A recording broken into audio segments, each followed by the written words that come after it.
Il se peut que l'objectif d'acquisition des 3 livres mensuels, qui était une de mes résolutions du mois de janvier 2024, ait été totalement bafoué, mais vous verrez, j'ai de très bonnes excuses pour cela.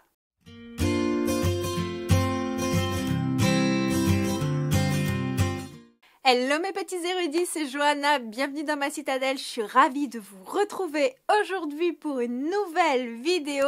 Une vidéo qui sera centrée sur mon book haul du mois d'avril. Vous verrez, il y a quelques acquisitions, il est plus conséquent que ce que je pensais pour la partie achat et pour la partie cadeau, parce qu'il me semble qu'il y en a 2 d'entre vous là qui ont un petit peu fait des folies, mais bon, en tout cas je vous dis encore merci beaucoup les filles pour ces petits cadeaux. Et d'ailleurs, pour les remercier, je vais vous présenter les cadeaux en premier. J'ai reçu de la part de Aurore les Chroniques de Castellane, le tome 1 par l'âme de Cassandra Clare. Vous connaissez sûrement l'auteur parce que elle a écrit une saga incontournable, The Mortal Instrument. Vous avez peut-être entendu parler de l'adaptation Netflix The Shadowhunter. J'adore la saga The Mortal Instrument. Je l'ai lu il y a très longtemps maintenant, mais ça m'a laissé un excellent souvenir. De ce fait, j'avais glissé ce petit relié dans ma wishlist et Aurore a craqué pour moi. Franchement, je suis restée vraiment touchée, mais d'une façon incroyable, de ce petit cadeau.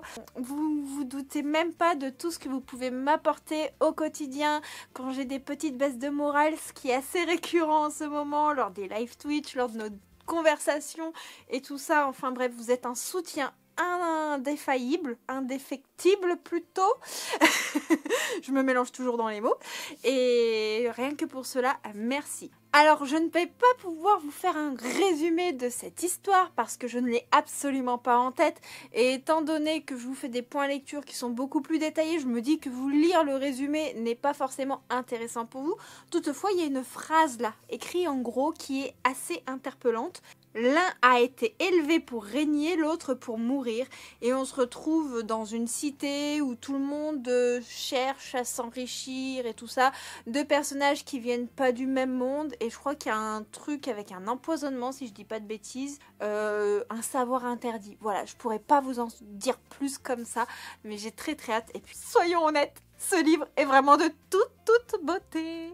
L'autre cadeau me parvient de ma très chère Elise, qui est modératrice sur Discord et sur Twitch. Je te remercie énormément. Elle a fait une grosse folie. Voilà. Le tome 3 et 4 du Porteur de Mort, une lecture qu'on fait ensemble en commun sur le Discord. Si vous voulez nous rejoindre sur la lecture de cette saga incroyable, c'est encore possible. Actuellement, on est en train de lire le tome 2 qui est incroyable. Déjà que le tome 1 était un coup de cœur, mais le tome 2 va être un super coup de cœur, je le sens. Et je crois que Angel Arkin ne va pas nous épargner à travers tous les tomes de cette saga. Parce que à chaque chapitre, je suis en PLS. Enfin bref, c'est une saga vraiment incroyable, le Porteur de Mort, qui est très difficile à résumer. En gros, je vous fais un topo vite fait parce que vous aurez bientôt mon point lecture sur le tome 1, donc je ne veux pas être trop rébarbative. On va y suivre Saïs, qui est un vilain petit garnement.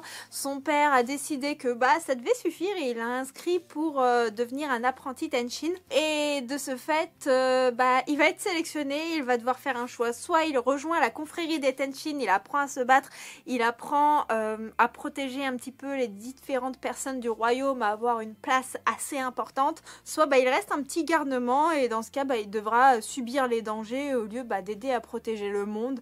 C'est un résumé vraiment très merdique que je vous fais, mais pour être honnête, cette saga elle est tellement riche. C'est comme si je vous parlais d'une saga telle que l'Assassin Royal en vous parlant que du premier tome, ou quand je vous parle que du premier tome de la Guilde. C'est exactement la même chose parce que ces premiers tomes sont à peine des introductions à des univers qui sont géniaux, qui sont hyper grands, hyper riches, hyper ouverts. Et de ce fait, en fait, on peut pas vous parler des tomes 2, 3, 4 sans spoiler, mais on peut pas vous parler en détail du tome 1 pour vous dévoiler l'intrigue. C'est très compliqué, mais croyez-moi, c'est incroyable. Sachant que vous suivez pas que le personnage de Saïs, vous allez suivre Naïs, qui est sa cousine, qui vit également dans la maison familiale et qui a une importance capitale. Vous allez découvrir plein de choses sur la famille de Saïs, vous allez découvrir plein de choses sur l'univers. Vous avez des personnages mystérieux qui pop et vous êtes là. C'est qui lui? Il va avoir quelle incidence sur l'histoire? Vous avez un fonctionnement magique qui est tout simplement incroyable. Et je vous conseille, pour lire cette saga, de vous faire un glossaire parce qu'elle est vraiment riche. Mais je me régale. Donc encore merci à toi Elise pour ces cadeaux qui ont bien failli être renvoyés à Plume Blanche puisque je ne comprenais pas pourquoi j'avais reçu le tome 3 et 4 alors que j'avais commandé le tome 2. Mais bon, Elise avait commandé la suite pour moi et merci beaucoup. Ça fait beaucoup de merci, je me rends compte, mais enfin, vous imaginez pas à quel point vos petites attentions me touchent quand j'ouvre la boîte aux lettres et que je découvre qu'il y a un cadeau de la part d'une personne de la communauté et c'est là que je me dis que c'est plus que du partage livresque, on est vraiment dans des liens qui se créent, que ce soit à travers la chaîne YouTube, à travers les live Twitch ou à travers le Discord. Le Discord et Twitch, ce sont les lieux où je partage le plus de moi avec vous. Je trouve que c'est un peu plus intimiste que sur Instagram et j'ai pas forcément envie de tout étaler sur Instagram, que l'on soit clair, ou de vous raconter ma vie en détail sur YouTube. Donc merci beaucoup, vous êtes une communauté extraordinaire. Après tous ces petits cadeaux, il est temps de vous présenter les services de presse que j'ai reçus en ce mois d'avril. J'ai reçu une petite romance historique de la part de chez Addictive. Il s'agit de Forbidden Soldier de Erin Graham. Je vous ai déjà posté mon avis sur Instagram, n'hésitez pas à aller le voir, ça fait un petit moment que j'ai pas posté en plus, donc l'algorithme me boude, alors n'hésitez pas à liker, commenter, partager, franchement, on vous le dit sur tous les réseaux sociaux, mais que ce soit sur YouTube, Instagram, TikTok, enfin... un petit like, un petit commentaire et même un partage, il n'y a rien de mieux pour soutenir les créateurs que vous suivez et de façon totalement gratuite. Sur ce, on est dans une romance historique qui se passe pendant la Seconde Guerre mondiale. Ça commence en 1942 dans cette histoire. On nous dit que Paris agonise sous l'occupation ennemie. On va avoir une histoire de retrouvailles avec notre héroïne, elle s'appelle Eugénie. Je suis une dourie, donc j'ai dû regarder le résumé pour me souvenir des prénoms. Eugénie qui est devenue une chanteuse et qui essaie de redonner espoir à la population qui souffre énormément de l'occupation allemande, des bombardements. Et elle a vécu un amour d'enfance avec un certain Ludwig qui est mi-français, mi-allemand. Et celui-ci avait disparu du jour au lendemain et ils vont se retrouver, sauf que celui-ci est devenu un officier allemand assez gradé. Il arrive avec son oncle, ils prennent le territoire dans leurs mains et ils vont se revoir dans des drôles de circonstances. Donc il va y avoir des sentiments un peu compliqués qui vont arriver parce que pour Eugénie, c'est pas facile de revoir celui qu'elle a toujours aimé, mais aujourd'hui, celui qu'il est devenu, elle le déteste. Et lui va devoir faire face à une part d'humanité qu'il avait oubliée en étant embrigadé dans cette armée auprès de son oncle qui n'a pas forcément les bonnes idées. Et on va suivre cette histoire qui est remplie de dualité, qui met en avant une romance, mais pas que. J'ai également reçu de chez Addictesi, cette fois-ci, Le Prince de l'Autre Monde de Orlan Grey. Vous voyez, il y a le marque-page, c'est ma lecture en cours. Alors ici, on y suivre moi et le français, ça fait toujours 10. Donc on y suit Lucinia, qui est une jeune femme qui a été réincarnée en fait dans le corps de Lucinia. Je ne me souviens absolument plus de son prénom d'origine. Je suis même pas sûre qu'on nous ait mentionné le prénom d'origine de la protagoniste féminine au tout début. Et en gros, elle a eu un accident de voiture et au lieu d'être morte, elle s'est réincarnée dans le corps de Lucinia qui a eu un accident de cheval et qui était dans un coma depuis une année. Suite à ça, quand elle va se réveiller, elle va rentrer dans un monde qui est quand même plus arriéré que le nôtre. On a l'impression de se retrouver dans de l'aristocratie anglaise à la Bridgerton. Vous voyez, et on se retrouve propulsée dans des balles de débutantes où elle doit essayer de séduire le prince, puisque ce serait le meilleur parti, mais si jamais ça ne marche pas avec le prince, elle doit séduire d'autres nobles, histoire de trouver un époux, et il y a d'autres personnes de la noblesse qui sont également dans le même cas qu'elle, et on vogue vraiment dans ce petit côté Regency. Alors, pour le moment, je ne vois pas trop où est le côté fantasy. On est vraiment dans une romance historique toute mignonne, avec des petites joutes verbales. Et franchement, je lis que ce soit en termes des personnages ou en termes d'atmosphère, j'ai vraiment l'impression de regarder la saison 1 de Bridgerton. Je passe un très bon moment, ça se lit super vite.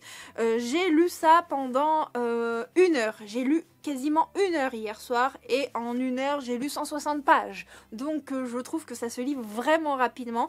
On m'a dit que le côté fantasy arrivait un petit peu plus par la suite, donc on va voir ce que ça donne et je vous en dirai des nouvelles très bientôt. Le livre suivant, j'avais complètement oublié que je devais le recevoir. Il s'agit des Yeux Nuits de José Carli, qui est une histoire fantastique publiée aux éditions Berlia, une toute petite maison d'édition qui n'est pas connue et que je vais découvrir avec ce titre. José Carli, je l'avais découvert dans une histoire, je crois que c'était Apolline ou Apo, je sais plus trop quoi. Je me souviens plus du titre en fait, je vous en avais parlé sur la chaîne mais il y a quelques années déjà, où on était un peu dans une école de magie et je l'avais découvert chez Inceptio. Aujourd'hui, c'est son nouveau roman et on nous dit que Henri est un lycéen solitaire qui fait le désespoir de ses parents. Il faut dire que chez les Morval, le savoir et tradition, agrégé maître de conférences académicien, on est érudit de père en fils depuis des générations. Henri, lui, n'a aucun intérêt pour les études. Ses seules passions sont le cinéma d'épouvante et le rock.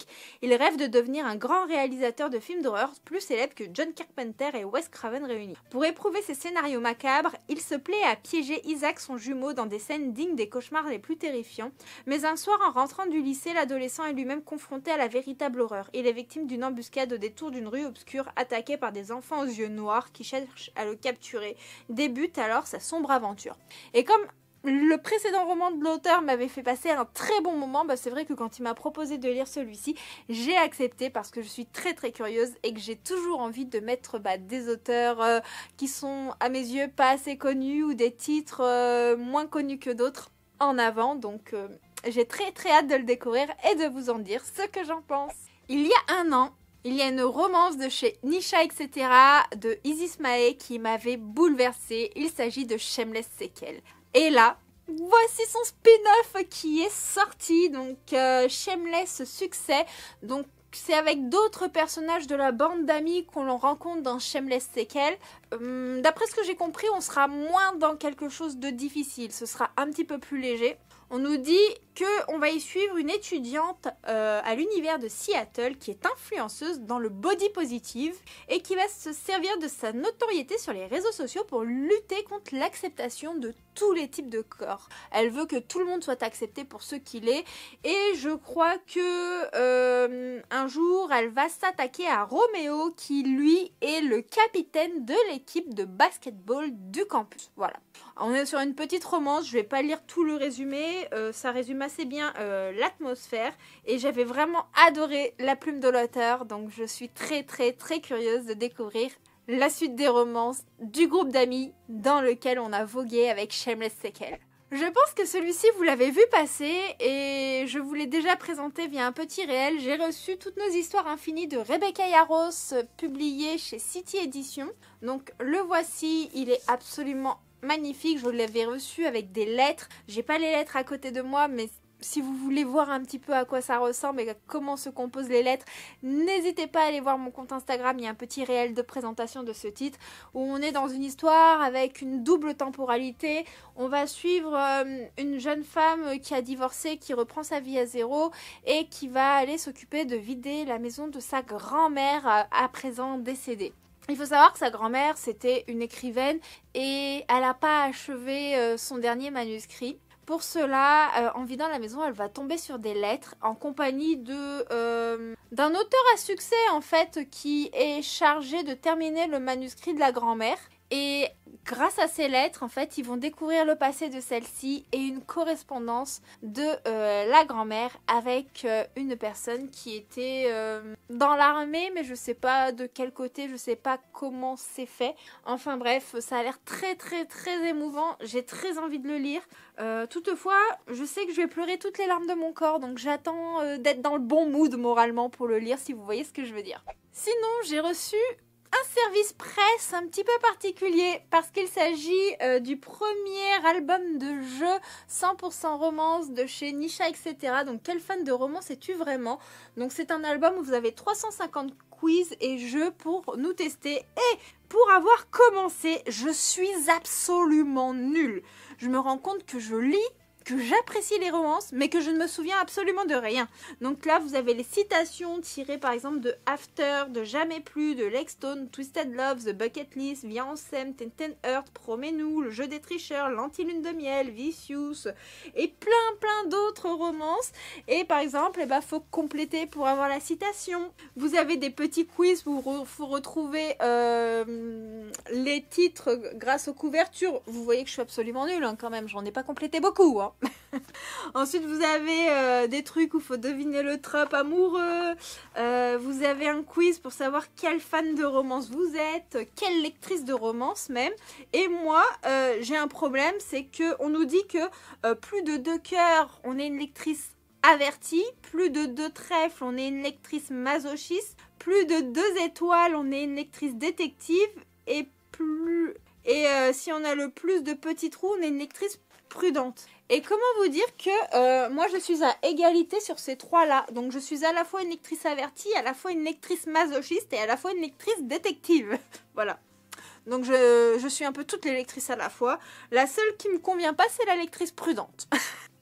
Voilà, j'ai pas encore feuilleté vraiment toute l'intensité, mais si jamais ça vous tente, on pourrait se faire un live Twitch où on joue à ce petit jeu ensemble et peut-être que ça vous donnera envie de craquer pour cet album de chez Nisha.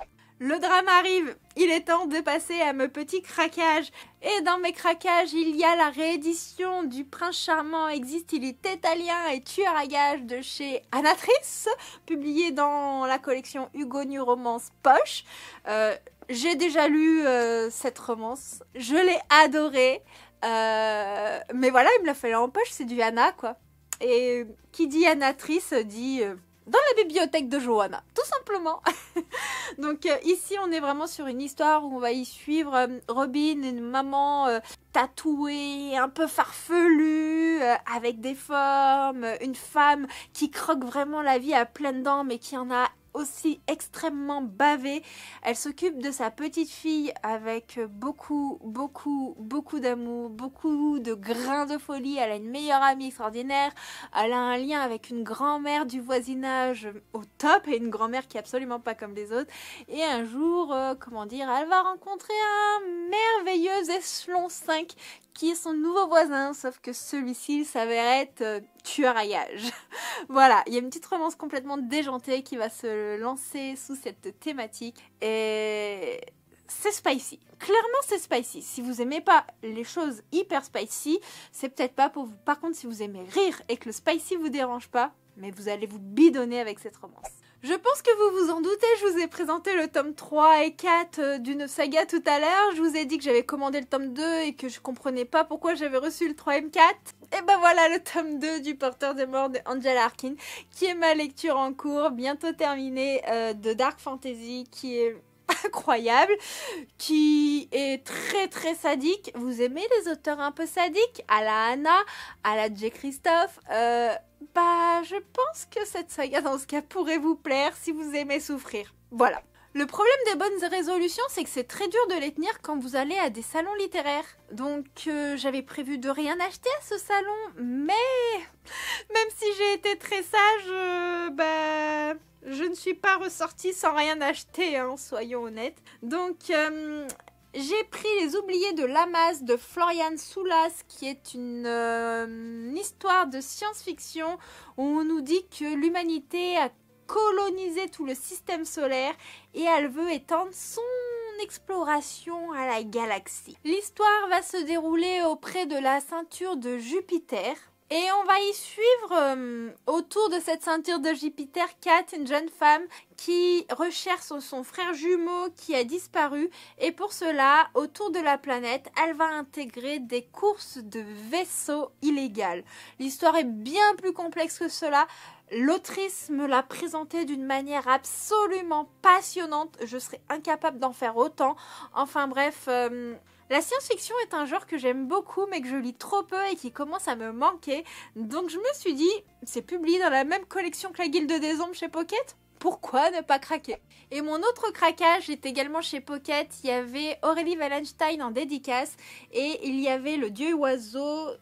Et donc je n'ai pu que craquer, surtout que j'étais en compagnie aussi de Aurélie de Livromancienne.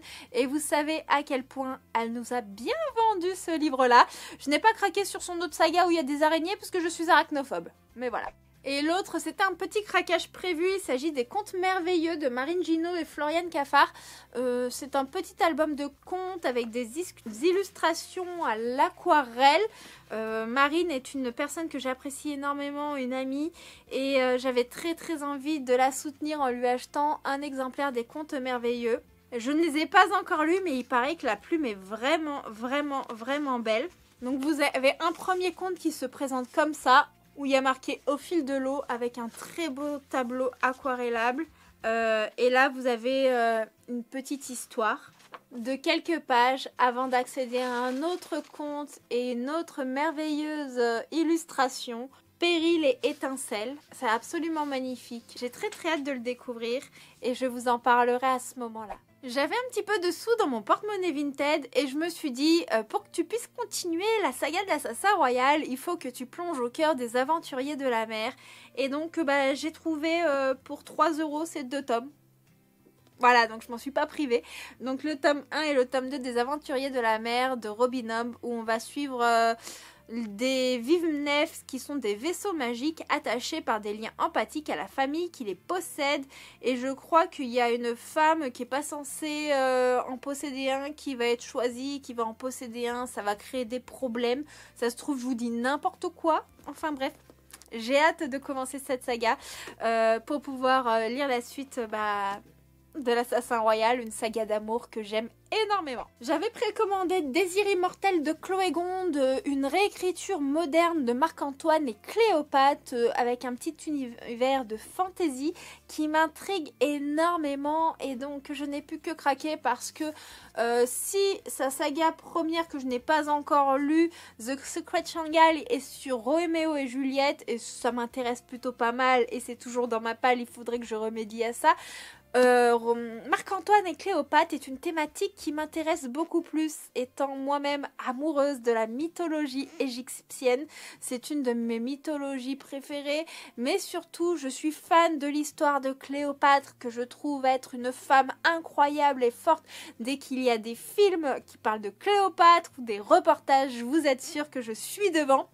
Donc en tant que fan de cette femme emblématique de l'histoire, je ne pouvais que craquer. Et pour terminer ce petit book haul, enfin petit c'est à voir, j'ai craqué pour God Killer de Anna Kanner. C'est un livre qui m'avait fait longuement hésiter parce que il est très court et j'avais peur que l'univers soit trop peu développé. Toutefois, en discutant avec ma merveilleuse libraire qui l'a lu et qui avait un petit peu les mêmes craintes que moi, ça a été pour elle un gros coup de cœur et il faut dire qu'elle et moi on a vraiment des avis très similaires sur nos lectures et donc je lui fais confiance mais à 1000%, donc il faut que je le lise assez prochainement pour lui faire mon retour et donc voilà, on va dire que c'est la faute à ma libraire si j'ai craqué pour ce titre là. C'était un achat imprévu. Comme vous l'avez vu, ce mois d'avril est totalement parti en vrille. Le mois de mai, hormis 3 précommandes, devrait être assez sérieux. Je vous dis ça, mais dans 2 semaines, je vais au Romance Fever. Voilà. Mais, comme je vais emmener des livres à faire dédicacer au Romance Fever, la valise sera déjà lourde, donc peut-être que j'arriverai à être beaucoup plus raisonnable, n'ayant pas forcément non plus le budget pour craquer. Et je suis en train de faire énormément de tri en ce moment, donc je fais diminuer ma pile à lire, je fais du tri dans les livres qui ne me plaisent pas ou qui ne me plaisent plus. Donc n'hésitez pas d'ailleurs à checker, il y a encore quelques livres disponibles sur mon Vinted si ça vous intéresse. Vous avez le lien en barre de description. Et donc bon, si je fais tout ce tri, c'est peut-être pas pour remplir la place tout de suite, si vous voyez ce que je veux dire. Enfin bref, n'hésitez pas à me dire si vous avez eu des craquages en commun avec les miens, si vous avez lu un des livres que j'ai mentionné dans cette vidéo, est-ce que vous les avez aimés, est-ce que vous les avez pas aimés, ou est-ce qu'il y en a qui vous tentent? En attendant une prochaine vidéo, je vous fais de mon côté plein de bisous, je vous souhaite une belle journée, un très bon week-end, et on se dit à très bientôt. Ciao ciao.